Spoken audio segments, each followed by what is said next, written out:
There is no free will. That's right. You heard me right. The decisions that led to you clicking this video are no different than anything else you've experienced in life. Let me explain.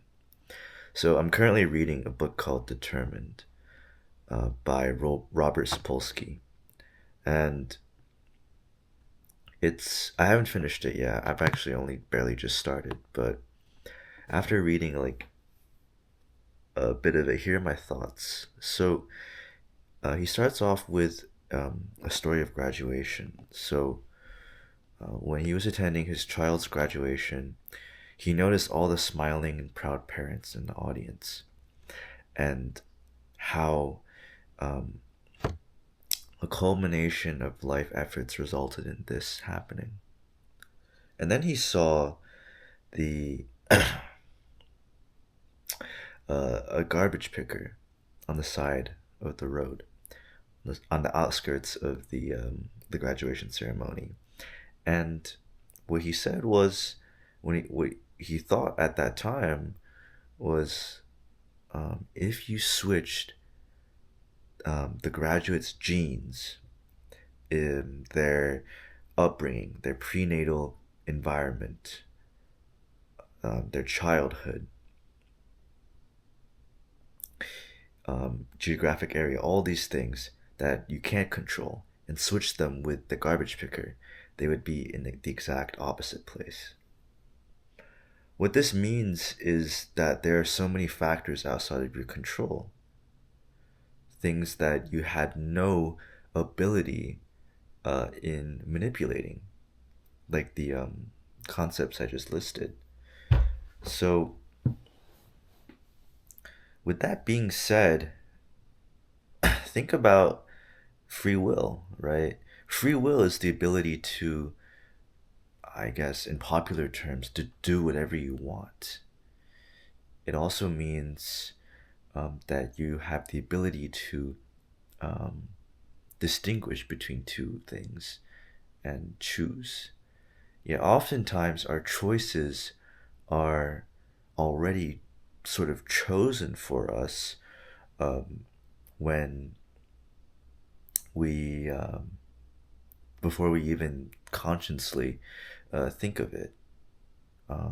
We are primed, psychologically primed, to choose one thing over the other. We have so many, um, like our cultural upbringing will also heavily influence our decisions. And the point that Sapolsky makes is that what we think is free will is a it's a tragic misunderstanding of and over uh, inflation of the ability of humans to actually think about um, our influence on the world.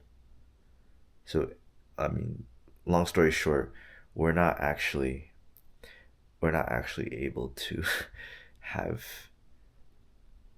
free decisions.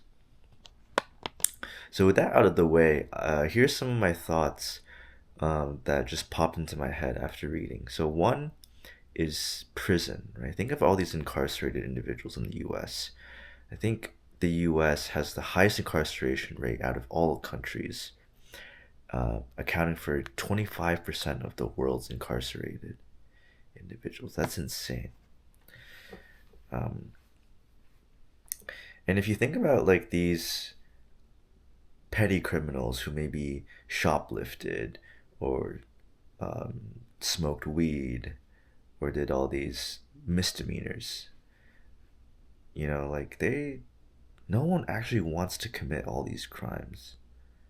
Um, but they did so out of maybe most cases poverty um, and desperation. But then we can go deeper and talk about felons. That's tricky because, say, if you're about to kill someone, right there you have the free choice or free will to not do so, but you do so anyways. oftentimes out of desperation as well. Do they deserve to be reintroduced back to society? Do they deserve to go through rehabilitation? Well, if you're an American, the short answer is no. But if you're in Norway or Sweden, the answer is yes, and you get to cook and basically live in a three-star luxury hotel. Um, the point being is that I think that America should revamp its incarceration system because, well, it's just it's just not all encompassing to just say, oh, this person did that, and because they killed person A, they don't deserve to be back in society. I think that obviously they shouldn't be let free, but there should be therapy, there should be rehabilitation, there should be like, hey, maybe you did this bad thing, but you still deserve to have help. Um, and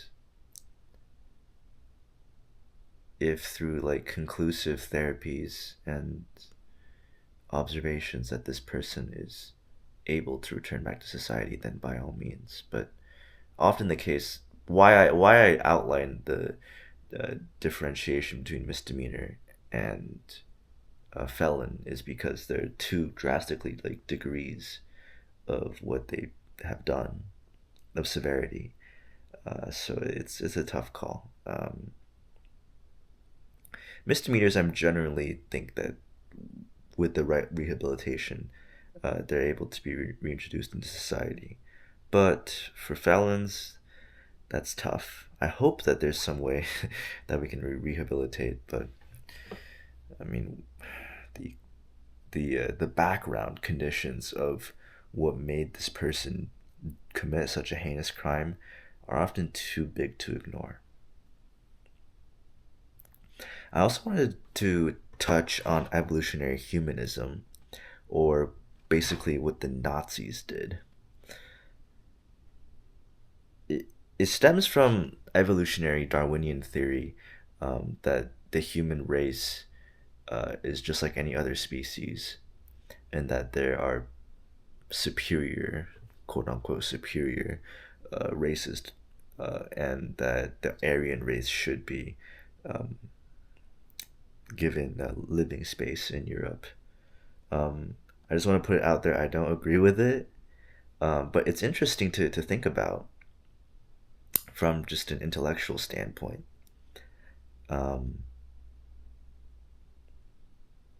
because that also ties into like determined, because like you can't control what you've done, what like race you are, what physical traits you're endowed with.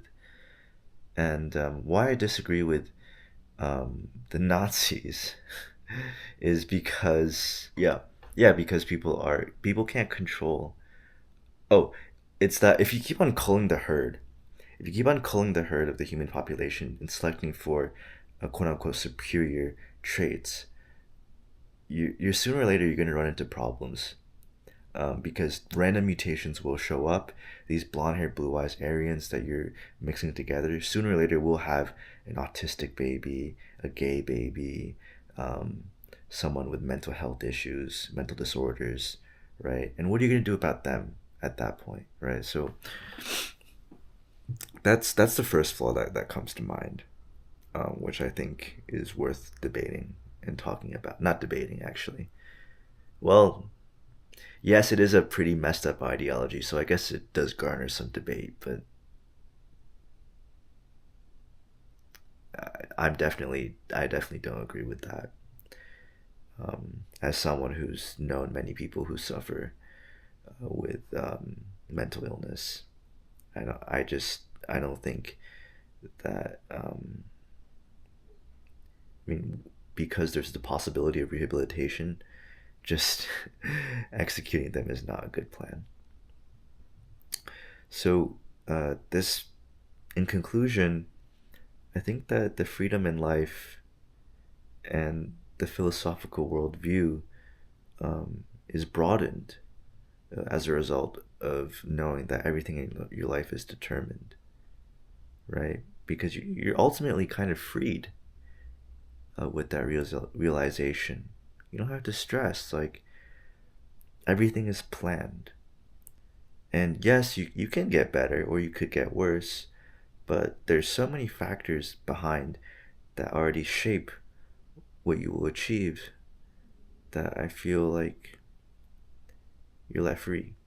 That doesn't mean that you shouldn't work hard anymore. It just means that